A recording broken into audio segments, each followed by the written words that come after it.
भंडारा जिले में इन दिनों गर्मी ने लोगों का जीना मुश्किल कर दिया है। तापमान लगातार बढ़ता जा रहा है और तेज धूप से जनजीवन प्रभावित हो रहा है। गर्मी से राहत पाने के लिए लोग बड़ी संख्या में कूलर, एसी और फ्रिज का इस्तेमाल कर रहे हैं। इस वजह से बिजली की मांग में भारी बढ़ोतरी हुई है, जिसका सीधा असर ट्रांसफार्मरों पर देखने को मिल रहा है। ज्यादा लोड के कारण ट्रांसफार्मर ओवरहीट हो रहे हैं और उनके जलने का खतरा भी बढ़ गया है। इसी समस्या से निपटने के लिए अब महावितरण ने एक अनोखा तरीका अपनाया है।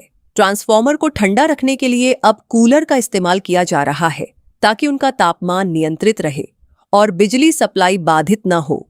यह अनोखी पहल लोगों का ध्यान आकर्षित कर रही है और इससे बिजली आपूर्ति को सुचारू बनाए रखने में मदद मिल रही है।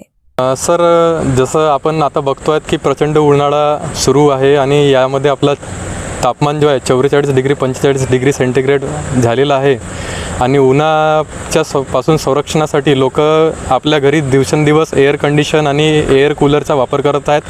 त्यामुळे आमच्या वीज यंत्रणेवर प्रचंड ताण पडतो आहे। विजेची मागणी लक्षात घेता तर आपले 33 केवी टाकडी उपकेंद्रामध्ये जे हे आमचे 2 पॉवर ट्रान्सफॉर्मर आहेत 10 MVA क्षमतेचे, हे वरील म्हणजे मोठ्या पॉवर हाऊसमधून जी 33,000 वोल्ट लाईन येते त्याला 11,000 वोल्ट लाईनमध्ये बदल करून याला शहरामध्ये वीज वितरणाकरता पुढे पाठवतात।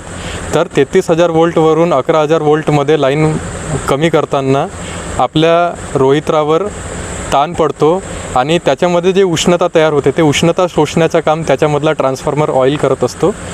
त्या ट्रान्सफॉर्मर ऑइलच्या तापमान 70 सेंटीग्रेडच्या वरती जाऊ नये याकरिता आपण त्याचे जे कूलिंग डक्ट्स आहेत त्याच्यामध्ये आपण त्याला एअर कूल्ड वॉटर कूलर आपण लावलेलं आहोत, ज्याच्यामुळे त्याचा तापमान नियंत्रणमध्ये राहील आणि आपला जो पॉवर ट्रान्सफॉर्मर आहे त्याची सुरक्षा पण राहील आणि त्याला काही धोका होणार नाही याकरिता आपण एअर वॉटर कूलर तिथं लावलेले आहेत।